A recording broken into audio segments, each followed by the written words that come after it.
तो दोस्तों आज मैं एक्सप्लेन करने वाला हूँ हाल ही में रिलीज की गई एक प्रॉपर हॉरर पोजेशन मूवी को जिसका नाम है ए सवाना हॉन्टिंग। ये मूवी रियल स्टोरी से इंस्पायर्ड है और इस मूवी के डायरेक्टर हैं विलियम मार्क और इन्होंने ही इस मूवी के अंदर रोल प्ले भी किया है और इन्हीं की फैमिली के साथ में ऐसा हुआ था। अब ऑब्वियसली मूवी की जो एंडिंग है और यहाँ पर काफी सारी चीजों के अंदर थोड़ी सी लिबर्टी ली गई है और उसको थोड़ा सा मसालेदार बनाया गया है, लेकिन ये चीजें वाकई में उनके साथ नहीं हुई थी। तो उम्मीद करता हूँ कि आपको ये रियल स्टोरी जरूर पसंद आएगी। तो चलिए अब बिना किसी देरी के चलते हैं सीधा वीडियो की तरफ।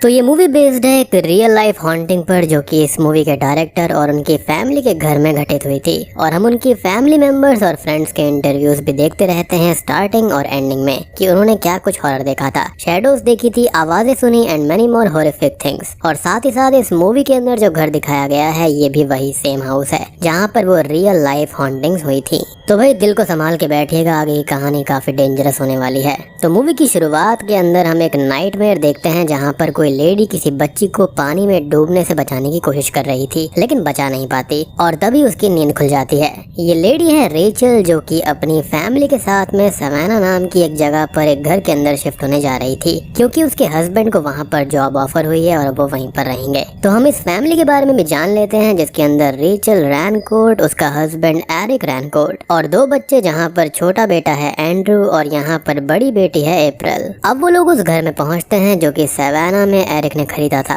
और ये घर उसे काफी सस्ते में मिल गया था क्योंकि यहाँ के आए प्रीवियस ओनर जो कि इस घर को रेनोवेट कर रहे थे वो बीच में ही इसको छोड़कर चले गए थे। जिसके बारे में जब रेचल एरिक से पूछती है कि ऐसा क्यों हुआ था तो वो ये बताता है कि शायद उनके पास में पैसे खत्म हो गए थे। अब घर के सामान को सेट करते टाइम रेचल को एक बॉक्स मिलता है जिसके अंदर एलिस के खिलौने रखे हुए थे और एलिस यहाँ पर कौन है, उसके साथ में क्या हुआ है, इसके बारे में हम आगे जानेंगे। अब उस बॉक्स के अंदर एलिस के पुराने खिलौने और सामान था जिसके साथ ही एक डॉल भी रखी हुई थी और उसे देखकर रेचल को अच्छा नहीं लगता और वो उसे उठाकर घर से बाहर फेंक देती है। अब यहाँ पर आने पर सभी लोग काफी खुश थे अप्रैल को छोड़कर क्योंकि उसे यहाँ पर अच्छा नहीं लग रहा था एज उसके दोस्त और पहचान वाले सब पुराने टाउन में ही रह गए थे और यहाँ उसका कोई दोस्त भी नहीं होता। अब घर के काम वगैरह करके वो लोग सो जाते हैं और अगले दिन एरिक अपने काम पर और बच्चे स्कूल निकल जाते हैं और रेचल घर पर अकेले ही काम कर रही थी जिससे एंड्रू के रूम के क्लोजेट के अंदर वही डॉल रखी हुई मिलती है और वो उसे उठाकर जलते हुए कचरे के अंदर फेंक देती है। रात को वो एरिक से बात करती है कि वो अपनी थेरेपी के लिए किसी डॉक्टर से मिलने जाएगी जिसे पुराने डॉक्टर ने सजेस्ट किया है और एरिक उसको हाँ कर देता है। सभी लोग अब सो जाते हैं और रेचल को नाइटमेयर आता है एलिस का जिससे वो काफी डर जाती है और खास बात ये थी कि वो डॉल की तरह ही ड्रेस्ड अप हो रखी थी। खैर उसके बाद में जब वो एंड्रू को अगले दिन जगाने जाती है तो वो उसी डॉल के साथ में सोया हुआ था जिसे देखकर वो काफी डर जाती है और एंड्रू पर गुस्सा करके उस डॉल को फिर से बाहर फेंक देती है। जिसके बाद में वो घर पर काम कर रही होती है और एरिक उसे कॉल करता है कि वो अपने यहाँ पर बने हुए नए दोस्तों को यानी जेम्स और उसकी वाइफ को डिनर पर इनवाइट कर रहा है। रेचल अब जल्दी जल्दी घर का काम करने लगती है और हम घर के अंदर एलिस की स्पिरिट को क्रीपी तरीके से रेचल के ऊपर नजर रखते हुए देखते हैं। खैर अब अगले सीन में हमको थोड़ी बहुत बातें क्लियर होती है जहाँ पर वो डॉक्टर से थेरेपी के लिए आई हुई थी लेकिन थेरेपी किस बात की, तो वो बताती है कि कुछ महीनों पहले ही उसकी छोटी बेटी एलिस जो कि एंड्रू की ट्विन थी वो पूल के अंदर डूबकर मारी गई थी। तो आप समझ गए होंगे कि स्टार्टिंग में नाइटमेयर किसका आया था, वो बच्ची कौन थी और यहाँ पर फोटोग्राफ्स वगैरह भी कौन सी थी और वो डॉल भी एलिस की ही थी। अब उसके बाद से ही यहाँ पर रेचल अपने पुराने घर के अंदर काफी डिस्टर्ब हो गई थी और अब वो धीरे धीरे कोप अप कर रही है और इस घर में आकर बेटर फील भी कर रही है। अगले सीन में जेम्स और उसकी वाइफ वेनेसा घर पर डिनर के लिए आते हैं और वेनेसा बताती है कि उसकी ग्रैंड मदर एक हुडू प्रीस्टेस है और वो स्पिरिट्स वगैरह को देख सकती है जो उन्होंने उसे भी सिखाया है, लेकिन वो अपनी ग्रैंड माँ की तरह अच्छे से स्पिरिट्स को देख तो नहीं सकती लेकिन फील कर सकती है वहाँ पर जितनी भी नेगेटिव चीजें होती हैं। अब वो आगे कुछ कह पाती तभी एंड्रू की नोज ब्लीड करने लगती है और रेचल उसे वॉशरूम लेकर जाती है। थोड़ी देर के बाद में एरिक उन दोनों को बाहर छोड़ने जाता है और वेनेसा बोलती है कि इस घर में काफी बुरा है और एरिक बेसमेंट से दूरी रहे। तो वो बोलता है कि यहाँ पर तो कोई बेसमेंट है ही नहीं, लेकिन उसको इस घर के बारे में पूरे राज नहीं पता थे। जाते जाते वेनेसा जेम्स से बोलती है कि वो यहाँ पर कभी भी वापस नहीं आना चाहती और हम एलिस की स्पिरिट को उन पर नजर रखते हुए देख पाते हैं। सेम नाइट रेचल को भी सेम नाइट में आता है जहाँ जहाँ पर एंड्रू एलिस के साथ इविल हो गया था और जलते हुए घर के अंदर बैठा हुआ था। जिसके बाद रेचल, एरिक और एंड्रू घूमने चले जाते हैं और अप्रैल घर पर ही रुकी हुई थी जो कि पूल के पास बैठी थी कि तभी वहाँ पर लिलिथ नाम की एक लड़की आती है जो कि उसको बताती है कि वो उसकी नेबर है और उससे बात करने लगती है और उसके साथ में थोड़ा फ्लर्ट करते हुए उसके काफी क्लोज आने लगती है। और कुछ देर के बाद में वो वहाँ से चली जाती है, जिससे अप्रैल दोबारा स्कूल में मिलने का बोलती है। तो वो कहती है कि वो स्कूल नहीं जाती और वो उसको यहीं पर मिल लेगी। खैर इधर रेचल, एरिक और एंड्रू पार्क के अंदर होते हैं, जहाँ पर एंड्रू रेचल से बोलता है कि जब कोई मर जाता है तो उसकी सोल ब्रोकन हो जाती है और वो हेवन तक नहीं जा पाती और एक डार्क प्लेस में फंस जाती है। जिस पर रेचल उससे कहती है कि ये चीजें वो कहाँ से सुनता है और ऐसा कुछ भी नहीं होता, कोई डार्क प्लेस नहीं होती। अब रात को हम फिर से एलिस की स्पिरिट को घर में घूमते हुए देख पाते हैं और सोते हुए रेचल को उसकी आवाज भी सुनाई देने लगती है। बेसिकली फिलहाल यहाँ पर जो रेचल है वो अपनी बेटी के गम से जूझ रही है, लेकिन ऐसा क्यों है इसके बारे में हम थोड़ी देर में और जानेंगे। फिलहाल ये पूरा घर जो है वो एलिस को लेकर थोड़ा सा दुखी है। खैर अब अगले सीन में एरिक काम पर था, जहाँ पर वेनेसा आती है और उसको बताती है कि उसने अपनी ग्रैंड मॉम से उस घर के बारे में बात करी थी, जिन्होंने ये बताया कि वो घर एक पुराने प्लांटेशन हाउस के फाउंडेशन के ऊपर बना है और सिविल वॉर के वक्त वहाँ रहने वाली फैमिली अपने ब्लैक स्लेव्स के ऊपर अत्याचार किया करती थी, उन्हें अपने बेसमेंट के अंदर टॉर्चर करती थी और भी वहाँ पर काफी हॉरिफिक चीजें हुआ करती थी। और परेशान होकर एक दिन उन स्लेव्स ने मिलकर उस फैमिली को वहाँ पर कैद करके पूरे घर के अंदर आग लगा दी थी। और ऐसा ही एक नाइटमेयर हमने देखा था जहाँ पर एलिस और उसका बेटा जल रहा था। खैर उस घर के अंदर बहुत इविल फोर्सेस हैं और वो घर एरिक की फैमिली के लिए सेफ नहीं है, लेकिन वो इस बात को इग्नोर कर देता है क्योंकि वो इन सब चीजों में नहीं मानता था। अब घर पर रेचल देखती है एंड्रू को, जो कि उसी डॉल के साथ में था, यानी कि एलिस वाली डॉल के साथ, और उससे बात कर रहा था। और अब रेचल गुस्से में आकर उस डॉल को जला देती है, लेकिन वो डॉल फिर से आधी जली हुई घर के अंदर अपने आप ही आ जाती है, वो भी एंड्रू के पास में। फिर उसके बाद में रेचल घर पर जब अकेली थी और उसके घर में उसको फुटस्टेप सुनाई देते हैं और वो उन्हें चेक करने जाती है, लेकिन अपने आप ही किचन में रखी हुई डिशेस भी टूट जाती हैं, जिससे वो काफी ज्यादा परेशान होकर वॉशरूम जाती है, जहाँ पर हम उसके रिफ्लेक्शन को उससे अलग होता हुआ देख पाते हैं, जो कि इविल होकर स्माइल करता है, यानी कि इनके घर के अंदर कोई ना कोई शैतानी शक्ति है। खैर वो अपने डॉक्टर के पास जाने के लिए घर से निकलती है और कुछ दूर जाकर उसकी कार खराब हो जाती है और तभी वहाँ पर विलियम नाम का एक आदमी आता है जो कि उसका नेबर था और कार ठीक कर देता है, लेकिन वो उससे बोलता है कि वो ब्लैक पर्सन से दूर ही रहे क्योंकि वो बहुत ही ज्यादा झूठ बोलते हैं और उसकी बातें थोड़ी सी अजीब थी। तो रेचल वहाँ से चली जाती है।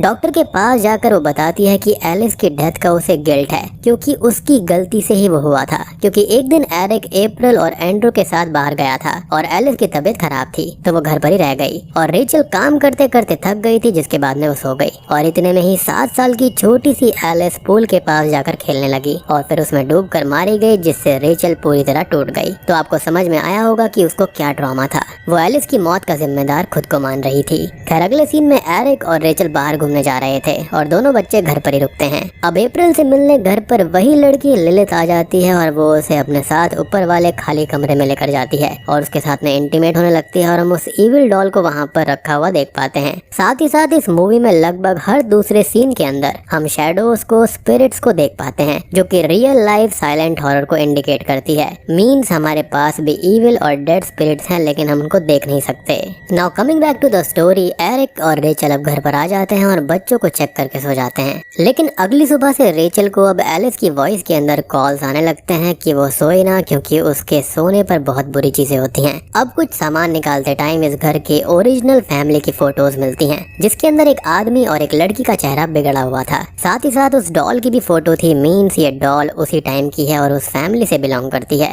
यानी कि उस बॉक्स के अंदर इस डॉल को किसी ने रख दिया था, जो कि काफी ज्यादा अजीब चीज है। अगले सीन में वो एंड्रू के रूम में एक रिकॉर्डर रख देती है और कुछ टाइम बाद वो उसको चेक करती है तो उसे एलिस की आवाज भी सुनाई देती है, जो कि बाद में उस ऑडियो से हट भी जाती है। और अब तक वो हद से ज्यादा परेशान हो गई थी और उसके पीछे खड़ी हुई हम एक शैडो को भी देख पाते हैं। फिर एंड्रू को एलिस की स्पिरिट पूल के पास ले जाती है और उसमें गिरा देती है, जिसमें वो डूबने लगता है। लेकिन लकीली उसकी आवाज से रेचल और एरिक जाग गए थे तो वो उसे पानी से बाहर निकालते हैं और रेचल बहुत ही ज्यादा परेशान होकर रोने लगती है, जिसको एरिक संभालता है और वो बोलती है कि उसे ये घर ठीक नहीं लग रहा, जिस पर वो कहता है कि वो देखता है कि क्या कर सकते हैं। वो एंड्रू के पास जाकर उससे बात करती है, जिस पर वो बोलता है कि रेचल ने उसको गुस्सा दिला दिया है, जिस पर वो पूछती है कि किसको, तो वो कहता है कि उसे ही पता होना चाहिए। फिर अप्रैल एरिक से बात करती है कि मॉम फिर से वही सब करने लगी है, जिस पर वो बोलता है कि वो बस थकी हुई है और जल्दी ही ठीक हो जाएगी। इधर रेचल ने फिर से रिकॉर्डर लगाया था और इसके अंदर वो एलिस को एंड्रू से बोलता सुनती है कि उसकी फैमिली उसे प्यार नहीं करती और उससे दूर होना चाहती है। हालांकि एंड्रू उसकी बातों को नकार रहा था।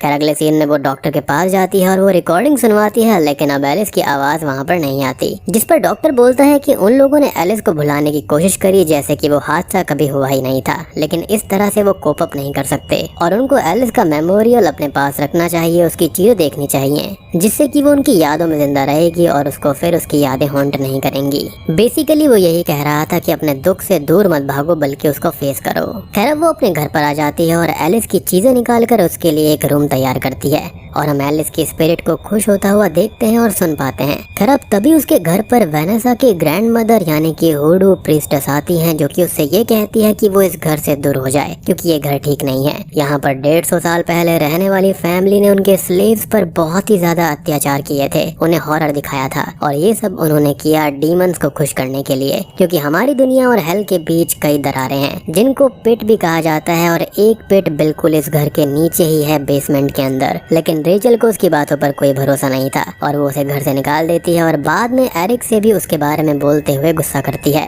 अब इसके जस्ट बाद में अप्रैल को लिलिथ ग्रेवयार्ड के अंदर लेकर आई थी और बताती है कि यहाँ उस घर के स्लेव्स की लाशें बैरी करी गई हैं, जिससे अप्रैल थोड़ी डर जाती है और लिलिथ उसके साथ में इंटीमेट होने लगती है, ये बोलते हुए कि उसको ये अच्छा लगेगा और ये काफी अजीब और क्रीपी चीज थी। तो अप्रैल घर चली जाती है, लेकिन हम एक फैमिली ग्रेव को देखते हैं जिसके ऊपर विलियम और लिलिथ का नाम था। और शॉकिंग बात तो ये थी कि विलियम हमको कुछ टाइम पहले रेचल की मदद करते हुए दिखाई दिया था। तो आखिर ये दोनों हैं कौन और असली सच है क्या? तो हम उससे अब ज्यादा दूर नहीं है, थोड़ी ही देर में सारे असली पत्ते खुल जाएंगे। लेकिन इतना तो श्योर है कि विलियम और लिलिथ यहाँ पर जिंदा नहीं है। खैर घर पर हम एंड्रू को देखते हैं जिसके क्लोजेट में बार बार वो डॉल आ जाती थी और उससे बात करने की कोशिश करती थी, लेकिन अब वो उससे बचने की कोशिश करने लगा था। और यहाँ पर डॉल का उस क्लोजेट में होना हम नोट करेंगे क्योंकि ये आगे काम आने वाला है। कुछ ही देर के बाद में विलियम घर पर आता है जो कि बताता है कि एरिक ने उसे भेजा है एज रेचल को कोई रूम सेटअप कराना है, जिस पर वो बोलती है कि उसे अपनी सबसे छोटी बेटी एलिस के लिए रूम तैयार करना है और वो दोनों थोड़ी बहुत बातें करते हैं। और यहाँ पर हम विलियम के अंदर ब्लैक लोगों के लिए काफी ज्यादा हेटरेड को देख पाते हैं जो कि रेचल को भी पसंद नहीं आती। अब वो एलिस के लिए रूम को तैयार करके वहाँ से चला जाता है और अब रेचल बहुत खुश थी, साथ ही साथ एलिस भी काफी ज्यादा खुश होती है, यानी कि उसकी स्पिरिट। खैर अब हम रेचल को देखते हैं जो कि अब थोड़ी थोड़ी सी पागल होने लगी थी क्योंकि वो उस जली हुई डॉल के साथ उस रूम में पूरा टाइम स्पेंड करने लगी थी और उसे अपनी बेटी एलिस की तरह ही प्यार करने लगी थी।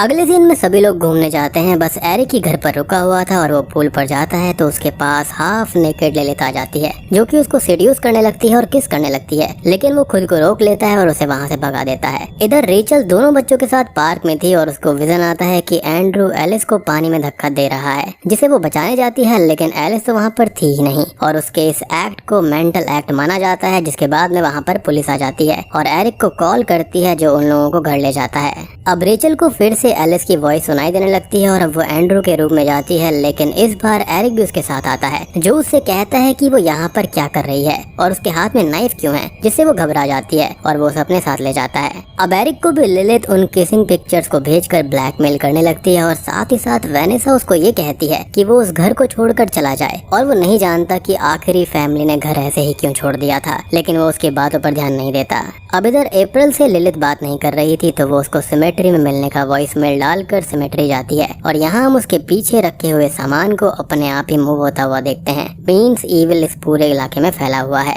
एरिक अब अपनी वाइफ रेचल को लेकर काफी ज्यादा परेशान था और उस थेरेपी वाले डॉक्टर के पास में जाता है और उससे कहता है कि वो आजकल डेंजरस होती जा रही है, जिस पर डॉक्टर बोलता है कि वो डेंजरस नहीं हो रही है, बस अपनी मरी हुई बच्ची एलिस के दुख से निकलने की कोशिश कर रही है। शॉकिंगली एरिक पूछता है कि ये एलिस कौन है, मतलब उनकी कोई बेटी एलिस थी ही नहीं, और अगर बेटी थी ही नहीं तो वो मरी कैसे। तो रेचल यहाँ पर किस एलिस के बारे में बात कर रही है, तो एरिक अब तुरंत ही घर जाता है एज वो समझ गया था कि खतरा आ चुका है और अब वो वेनेसा को कॉल करके उस घर के पुराने ओनर के अचानक जाने का रीजन पूछती है। वो बताती है कि उस घर में जो फैमिली रहने आई थी उन्होंने इन हॉन्टिंग्स को फेस किया था और एक दिन उनकी बेटी पूल में डूब गई थी इसी घर के हॉरर की वजह से, जिसे सुनकर एरिक परेशान हो जाता है क्योंकि रेचल उस एलिस को अपनी बेटी समझ रही है जबकि वो उसकी बेटी है ही नहीं। वो तो प्रीवियस ओनर्स की बेटी थी जो कि यहाँ पर मारी गई थी और वो इसी रीजन की वजह से इस घर को बेचकर चले गए थे। और मेरे ख्याल से ये बहुत ही शॉकिंग ट्विस्ट है इस मूवी का, यानी कि इन स्पिरिट्स ने इस हद तक उसके मन में ममता जगा दी थी कि उसको ऐसा लग रहा था कि उसकी एक और बेटी है जो कि मारी गई थी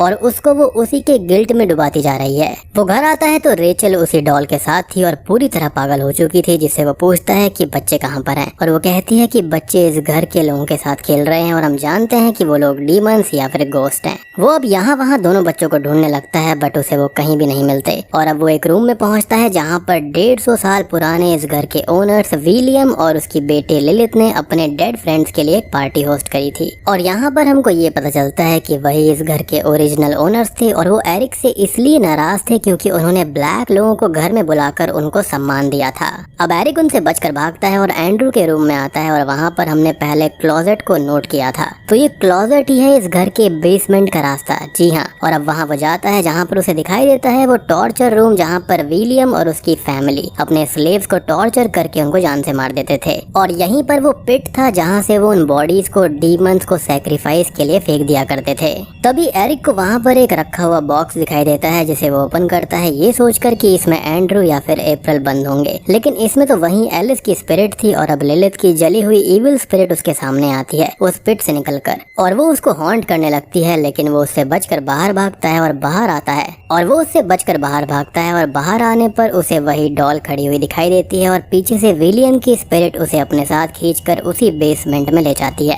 और हम फाइनली देखते हैं रेचल को जो कि पूरी तरह से पागल हो गई थी और उसके साथ में खड़ी हुई थी एलिस की स्पिरिट जो कि असल में लिलिथ थी जिसने उसका रूप ले लिया था। और अब तक की मूवी में हम ये समझ चुके हैं कि लिलिथ ने ही सबको हॉन्ट किया, सबको उनकी सबसे बड़ी कमजोरी या फिर डर का सामना करवाया ताकि वो उनको बहुत ही ज्यादा कमजोर कर दे और उनको कंज्यूम कर ले। और एंड तो और भी भयानक हुआ है सबका। अब मूवी के एंडिंग सीन में हम पागल रेचल को मेंटल हॉस्पिटल में देख पाते हैं जिससे डॉक्टर ये पूछते हैं कि उसने अपनी फैमिली के साथ में जो कुछ किया क्यों किया और उनकी बॉडीज कहाँ पर है। मीन्स उन सभी की डेड बॉडीज कभी मिली ही नहीं। और फाइनल शॉट में वो वही गाना गुनगुना रही थी जो कि वो एलिस के साथ में गाया करती थी। और वो इसी के साथ में ये मूवी यहीं पर खत्म हो जाती है। तो दोस्तों ये थी मूवी ए सवाना हॉन्टिंग मूवी की कहानी। उम्मीद करता हूँ कि आपको ये पसंद आई होगी।